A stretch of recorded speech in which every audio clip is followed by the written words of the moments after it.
গুরুচণ্ডালীর গল্প ও কবিতা পাঠের আসরে আজকের লেখক সুকান্ত ঘোষ। বই নিমো গ্রামের গল্প।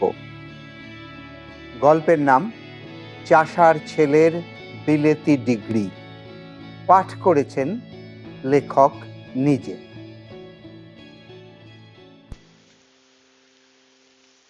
আমাদের নিমো গ্রামের ঘোষপাড়া শিবে জ্যাঠা আমার মেমারি স্কুলে ফার্স্ট হওয়ার কথা শুনে যে কি কষ্ট পেয়েছিল সে আর কি বলবো।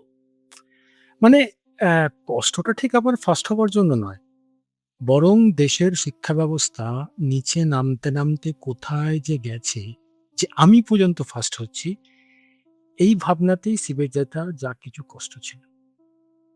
আমি আগে এও বলেছিলাম যে আমার ইংল্যান্ডে পড়তে যাওয়া দেখে সাহেবদের দেশেও শিক্ষা ব্যবস্থার কি হাল হয়েছে তা অনুভবের আগেই জ্যাঠা পরলোক গমন করে। তাই ভাবলাম যে জ্যাঠা বেঁচে থাকলে কি কি কারণে আরো বেশি কষ্ট পেত আমার পিএইচডি করা দেখে সেটাও না হয় লিখে রাখি। অনেকে ভাবতে পারেন যে আমি নিজেই নিজেকে গ্যাস দেওয়ার জন্য এবং ওই বাংলায় যাকে বলে না বার খাওয়ার জন্য সেই জন্য এসব লিখছি। তবে এতদিনে নিশ্চয়ই আমার একাডেমিক এলেম নিয়ে আপনাদের একটা হালকা ধারণা তৈরি হয়ে গেছে। এবার সেই অনুযায়ী আপনারা এক চিমটে গন্ধক লবণ সহকারে আমার বিলেতের বাতালায় ডুবে যান। প্রচুর পাবলিক যেমন দাবি করে রবি ঠাকুর নাকি বাঙালির জন্য সবকিছু লিখে রেখে গেছে, তেমনি আমি ভেবে দেখলাম আমার নিজের কথা আমি নিজেই অনেক আগে ভাগে এদিক ওদিক বলে ফেলেছি। যেমন আগেই বলেছি, সাবজেক্ট হিসেবে মেটালার্জি এই জিনিসটা অনেকটা হোমিওপ্যাথির মতো। ওই বিশ্বাস, ঘোড়ার ল্যাজের চুল, 3 বার ঝাঁকানো, শনিবারে টক না খাওয়া, এইসব মিলিয়ে মিশিয়ে তৈরি। তবে এই যে ব্যাপারটা বললাম এটা ধরতে আমার ফার্স্ট এবং সেকেন্ড ইয়ার এই দুটো মাত্র ইয়ার লেগেছিল, এবং ধরতে পারার পর বললে বিশ্বাস করবেন না, third year, fourth year, masters, PhD এইসব যা কিছু করেছি আমার থেকে বেশি নাম্বার কেউ আর পেয়েছে কোনো সাবজেক্টে আমার ক্লাসের অন্য কেউ সেটা প্রায় হয়নি বললেই চলে। ইংল্যান্ডে গিয়ে বুঝতে পারলাম এই ইঞ্জিনিয়ারিং পিএইচডি জিনিসটা অনেকটা মেটালার্জির মতো। মানে হলো গিয়ে একটা ডিপার্টমেন্ট থাকবে, প্রফেসর থাকবে, ল্যাব থাকবে, কিছু মেশিনপত্র থাকবে, মাঝে মাঝে কনফারেন্স ইত্যাদি মিলিয়ে মিশিয়ে সেও থাকবে, কিন্তু কিন্তু সবার উপরে থাকতে হবে বিশ্বাস। যাই হোক, পিএইচডি শুরু করলাম। শুরু করার 2-3 মাসের মধ্যে একটা রিসার্চ পরিকল্পনা খাড়া করে সুপারভাইজারের কাছে গেলাম। সব শুনিয়ে টুনে জিজ্ঞেস করলাম, কি বলেন? তিনি মুচকি হেসে বললেন, ইউ টেল মি। আমি যা বলার বললাম। তিনি বললেন, আরো একটু ভাব। আমি তখন রসিকতা করলাম, তাহলে কি ভাবা প্র্যাকটিস শুরু করব নাকি? তিনি বললেন, হোয়াট? আমি বললাম, কিছু না, এটা আমাদের দেশে একটা বাংলার প্রবাদ বাক্য। কিছুদিন পরে আবার 2-1টা জিনিস যোগ করে নিয়ে গিয়ে বললাম, আচ্ছা একটু পড়ে দেখুন তো, এবার কেমন লাগছে? তিনি আবার পিছনের দিকে চেয়ারে হেলে গিয়ে বললেন, ইউ টেল মি। আমার তো এবার নিমোর বাড়িতে বাঁকু বইয়ের কুমড়ো কিনতে আসার কথা মনে পড়ে গেল এই ঘটনা দেখে। ওই যখন সেই বাবা কত দেবে বাঁকুর বউকে জিজ্ঞেস করলেই বাঁকুর বউ বলতো, দাদা আপনি বলেন। আমার সুপারভাইজার আবার কেমব্রিজে আগাগোড়া পড়াশোনা করা। আমি যে সাবজেক্টে পিএইচডি করতাম সেই সাবজেক্টের জগতের নাম আছে, এই সাবজেক্টের ভালো যে জার্নাল তার আবার এডিটার, ফান্ডাও আছে বেসিক জিনিসপত্রে, ভালো পড়ায়। তবে সেই কবে যে ঘি খেয়েছে আর এখন আগুলে শুকছে, এই টাইপের ব্যাপার আর কি। তো আমার যা বোঝার বুঝে গেলাম নিমো বাটতলায় হোমিওপ্যাথি বিখ্যাত নারায়ণ ডাক্তার, সেরকমই ব্যাপার। তো নারায়ণ ডাক্তার যে কি করতো আমি একবার সেটা ভেবে নিলাম। সুপারভাইজারকে বললাম, no worry, I will tell you later. তো সেই লেটার জিনিসটা আমি খুবই কম এনেছিলাম পিএইচডির বাকি সময়টায়। নিজের মনেই ল্যাবে এটা সেটা করতে লাগলাম। আমাদের পাড়ার ওই হাজরাদের বোদে কাকা যেমন তার ভাইপো বাণীব্রত সম্বন্ধে বলেছিল, বুঝলেই, এ ছেলে কিছু একটা হবে। কি আর বলি রে, সাপ কাটছে, এই ব্যাংক কাটছে ঘরেতে। তো আমার অবস্থা তখন সেই বাণীব্রতর মতো, এটা মেশাচ্ছি সেটা মেশাচ্ছি। বাণীব্রত যেমন পরে কিছু একটা হয়েছিল, মানে ওই মেমারিতে আবাকাস স্কুলে ফ্র্যাঞ্চাইজ নিয়েছিল, তেমনি আমিও বছরখানেক পরে একটা রিসার্চ রিপোর্ট জমা দিলাম school of engineering. Research report জমা দিয়ে আবার এটা সেটা মিশিয়ে সাথে এটা জুড়ে এক্সপেরিমেন্ট করে বাচ্চাগুলোর সাথে মাঝে মাঝে ল্যাব ক্লাস নিয়ে বেশ দিন কাটাচ্ছিলাম। একদিন দেখলাম ইমেল চেক করতে গিয়ে একটা ইমেল এসেছে ডিপার্টমেন্টাল সেক্রেটারি অ্যানের কাছ থেকে, এই মর্মে যে অমুক দিনে সন্ধ্যাবেলায় পুরস্কার প্রদান চলে এসে। আমি তৎক্ষণাৎ উত্তর দিলাম অ্যানকে যে, অ্যান, মনে হচ্ছে তুমি ভুল করে আমাকে মেল পাঠিয়েছ, এটা অন্য কারোর জন্য হবে। অ্যান বলল, না না সুকান্ত, ওটা তোমারই পুরস্কার। অবাক হয়ে এবার অ্যানকে আবার ফোন লাগালাম। যা বুঝতে পারলাম, সে বছরে গোটা ইঞ্জিনিয়ারিং ফ্যাকাল্টিতে আমার রিসার্চ রিপোর্ট নাকি আউটস্ট্যান্ডিং হয়েছে এবং তাই জন্য আমি একটা পুরস্কার পাবো কোনো এক প্রাক্তনীর স্মরণে। খবরটা শুনে বুঝতে পারার আগেই আমার চোখের সামনে শিবে জ্যাঠার মুখটা ভেসে উঠল। টয়লেটে গিয়ে চোখে মুখে জলে ঝাপটা দিয়ে নিজের মনেই বললাম, বিশ্বাস করো জ্যাঠা, এতটা কষ্ট আমি জ্ঞানও তো তোমায় দিতে চাই।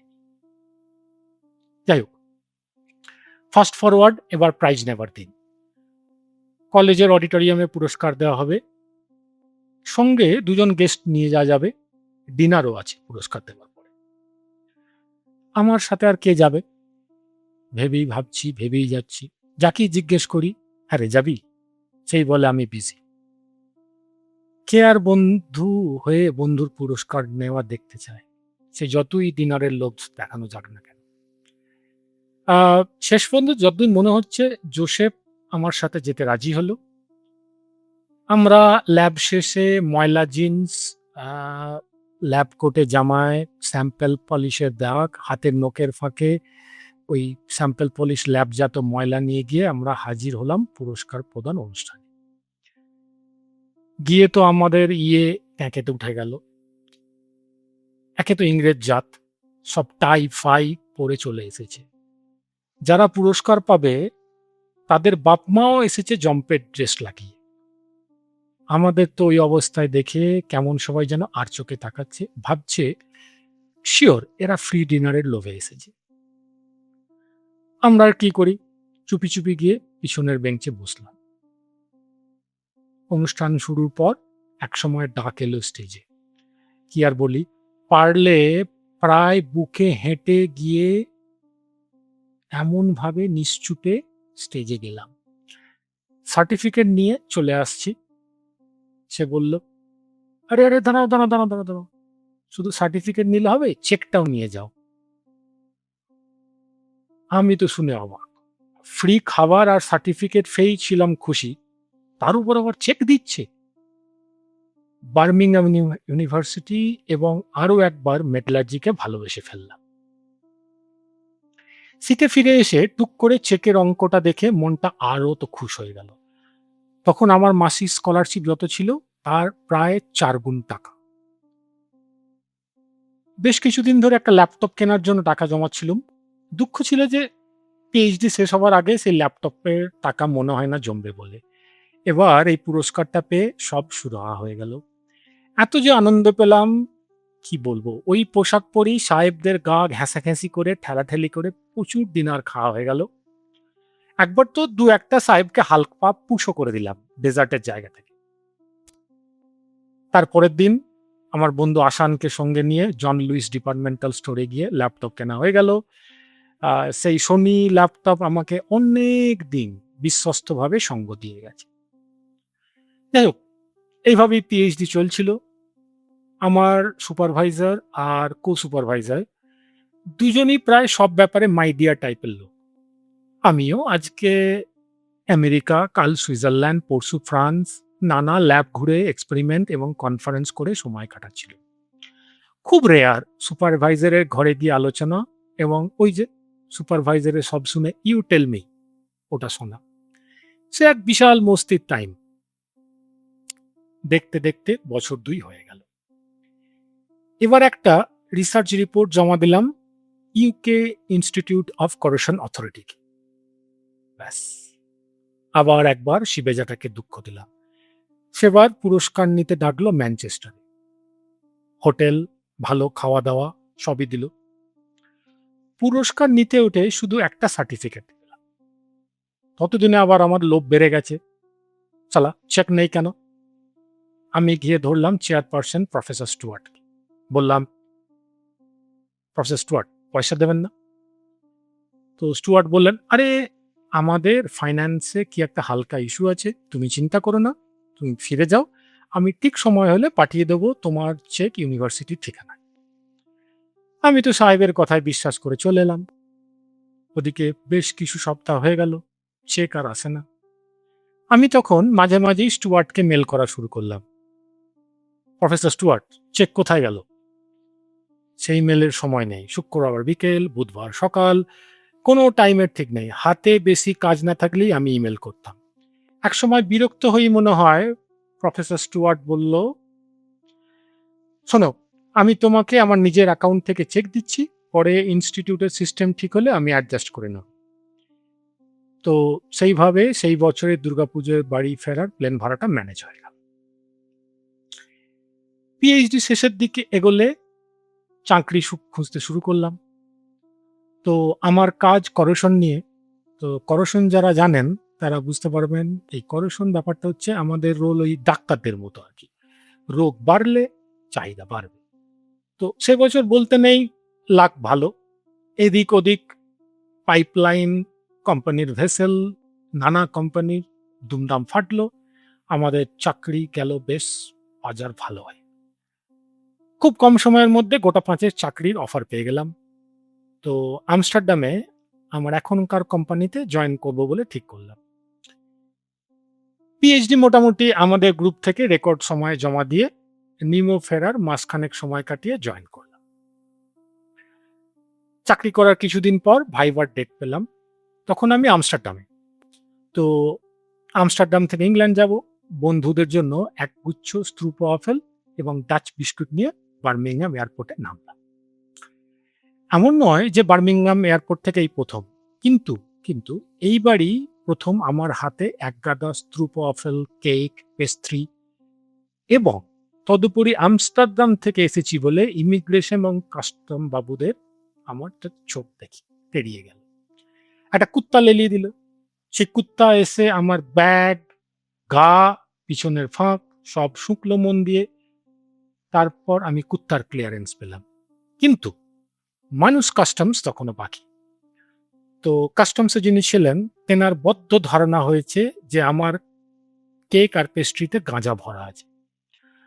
আমি যতই বলছি, দেখুন এগুলো আমি আমার বন্ধুদের জন্য নিয়ে যাচ্ছি, বিশ্বাস করুন, কিন্তু কে শোনে। দেখলাম বেটা অফিসারটা হাতে আবার গ্লাভস পরছে, আমার তো দেখে হয়ে গেল। ওদিকে তখন টিভি সিরিজে দেখতাম যেখানে কাস্টম অফিসাররা হাতে গ্লাভস পরে পিছনের ফাঁকগুলো চেক করতো, ওখানে নাকি ড্রাগস গুঁজে অনেক পাবলিক লুকিয়ে চালান করত। আমার তো দেখে হয়ে গেল, আজ বাদে পরশু ভাইবা, অন্তত সোজা হয়ে হেঁটে ঘরে তো ঢুকতে হবে নাকি। তারপর আমাকে মানসিক শান্তি দিয়ে দেখলাম সেই অফিসার হাতে গ্লাভস দিয়ে আমার পিছনের দিকে না এসে বরং কেক, পেস্ট্রি এইসব ঘেঁটে সেখান থেকে কি একটা স্যাম্পল নিয়ে একটা মেশিনে ঢোকাল। আমার তখন পেছন মারা যাওয়ার ভয় থেকে মুক্তি পেয়ে প্রবল উচ্ছলতা হয়েছে মনে। আমি তখন আবার কায়দা করে অফিসারকে জিজ্ঞেস করলাম, আচ্ছা স্যার, এটা আপনি কি রামন স্পেকট্রোস্কোপি করবেন নাকি এবার? অফিসার আমার দিকে তেরে চোখে তাকালো, বলল, এই শোনো, তুমি চুপচাপ বসো ওখানে, তাহলে না এই পেছনে রামন না কি বলছো সেটা ঢুকবে। আমার তো শুনে হয়ে গেল, চুপচাপ বসে রইল। তো যাই হোক, কেক পেস্ট্রি নিয়ে বন্ধুদের কাছে গিয়ে পৌঁছালাম কাস্টমস থেকে ছাড়া পেয়ে। তারপর যা হয় আর কি, কয়েক মাস পর দেখা হলো বলে রাত ভোর পার্টির আয়োজন। ভোর 4টের সময় বান্ধবী ওলা বলল, এই সুকি, তুই আবার শুতে যা, এ খানিক পরেই তোর তো ভাইবা আবার। আমাদেরই টেনশন হচ্ছে তোর জন্য, এই সকাল 8টায় তোর ভাইবা আর এখনো তুই পার্টি করছিস। হ্যাঁ, আমি তখন মাতাল ওলাকে মেটালার্জি আর হোমিওপ্যাথির ব্যাখ্যা দিতে গেলাম না, কেননা তখন মাথায় কিছু ঢুকবে না। বরং আমি কেত নিয়ে বললাম, শোন, তোদের অত টেনশন নেই, ও আমি ঠিক ম্যানেজ করে নেব। এই এত বছর ধরে মেটালার্জি আর করোশন জিনিসটা রোগড়েছি, কিছু তো একটা ডিফিউশন হয়েছে নাকি বডিতে, চিন্তা করিস না, ম্যানেজ হয়ে যাবে। পরের দিন গেলাম ভাইভা দিতে। এক্সটার্নাল এক্সামিনার দেখলাম স্যুট পরে এসেছেন, আর আমার স্যুট তো দূরের কথা, টাইফাই কিচ্ছু নেই। তো তেনার মুখ দেখে মনে হলো যে আমার মতো চিজ তিনি এক্সপেক্ট করেননি। আমি দেখলাম তার হাতে আমার থিসিসের এক কপি, যেটা আগে জমা দিয়েছিলাম, সেই থিসিসটা প্রচুর পাতায় স্টিকি দিয়ে মার্ক করা আছে। তবে কিনা নিমোর ছেলে, আর তারপর মেটালার্জি, এই নিয়ে ঘাবড়াবার জিনিস তো আমি নই। তিনি প্রশ্ন শুরু করলেন আর আমি দিচ্ছি জবাব। খানিক পরে তিনি প্রায় কনফিউজ চোখে আমার সুপারভাইজারকে বললেন, আচ্ছা, এ যাই জিজ্ঞেস করছি তাই তো দেখছি এ জবাব দিচ্ছে, এ তো জন লুইসের সেলসম্যান গুলোর উপর দিয়ে যায় দেখছি। তো কি বলছে আমি অবশ্য ঠিক বুঝতে পারছি না, তবে যেভাবে বলছে মনে হচ্ছে না যে পুরোপুরি ভুল, কিন্তু ঠিক না ভুল সেটা এক্ষুনি যাচাই করা শক্ত আমার পক্ষে। তো এবার তিনি আমার দিকে তাকালেন এবং জিজ্ঞেস করলেন, কি চাকরি পেয়েছো? আমি ঘাড় নেড়ে বললাম, হ্যাঁ। তিনি আমার সুপারভাইজারকে তখন বললেন, দেখো, বেচারি অনেক দূর থেকে পড়তে এসেছে, তারপর কষ্ট করে একটা চাকরিও জোগাড় করেছে, তো একে ফেল করি আর কি হবে। আর তাছাড়া এ যদি তোমার গ্রুপে বেশি দিন থাকে, তাহলে তোমার অন্য স্কলাররা করেশন কতটা শিখবে সেটা বলতে পারবো না, কিন্তু এই সুপার মার্কেটে সেলসম্যান হওয়ার ট্রেনিং পেতে থাকবে এর কাছে। এবার তুমি ভেবে দেখো।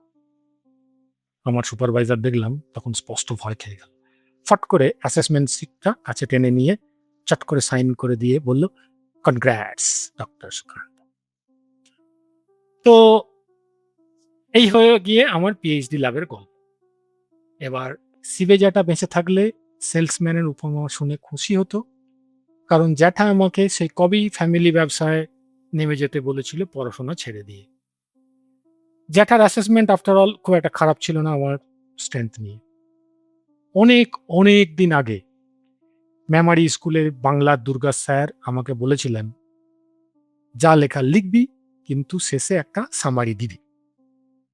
তো এতক্ষণ যা শোনালাম তার সামারি হলো, ইঞ্জিনিয়ারিং পিএইচডি বিষয়টা অনেকটা মেটালার্জির মতো, আর মেটালার্জি বিষয়টা অনেকটা হোমিওপ্যাথি। দ্বিতীয়ত, মেটালার্জি পড়ার জন্য কোনো পূর্ববিদ্যা আবশ্যক নয়। যে কোনো ব্যাকগ্রাউন্ড, হয়তো কেবলমাত্র সংস্কৃত আর পালি ছাড়া যে কোনো ব্যাকগ্রাউন্ড থেকে মেটালার্জি গিয়ে পড়া যায়। 3 নম্বর, হাত পা ছড়িয়ে এবং নরমভাবে টেনশন না নিয়ে পিএইচডি যদি করতে চান, তাহলে আপনার একমাত্র গন্তব্য স্থান হলো ইংল্যান্ড। 4 নম্বর, একাডেমিক্যালি পুরো অকুতোভয় থাকবেন। আজকের যুগে ম্যানেজমেন্ট দিয়ে ভাষায় যেটাকে বলে সেলফ কনফিডেন্স, যেটা আমাদের বিহার ইউপিতে বহু যুগ থেকে চলে আসছে, যেটাকে বলা হয় তো কেয়া হুয়া, এটার স্বরূপ। পিএইচডি ভাই যদি আপনার কাজ নিয়ে প্রশ্ন তোলে এক্সামিনার, তো কনফিডেন্টলি তো কেয়া হুয়া এটার ব্যবহার করুন, দেখবেন আর কোনো প্রবলেমই হবে না ভাইভাতে উতরোতে। আজকের পাঠ এখানেই শেষ হলো। আমাদের পাঠের আসরে অংশ নেওয়ার জন্য আপনাকে অসংখ্য ধন্যবাদ। ভালো লাগলে ইচ্ছে হলে লাইক শেয়ার করতে পারেন, সাবস্ক্রাইব করতে পারেন আমাদের চ্যানেলটি, যাতে নূতন পাঠের খবর সরাসরি পৌঁছে যায় আপনার কাছে। আমাদের বইগুলি পাওয়ার জন্য আমাদের ওয়েবসাইটে বা কলেজ স্ট্রিটে পুঁটিরামের উল্টো দিকে আমাদের দোকানে অথবা ফোনে যোগাযোগ করতে পারেন। ঠিকানা আর ফোন নাম্বার এই ভিডিওর ডেসক্রিপশনে দেওয়া আছে। এবার অপেক্ষা আগামী পাঠের। আপনাকে সাদর আমন্ত্রণ।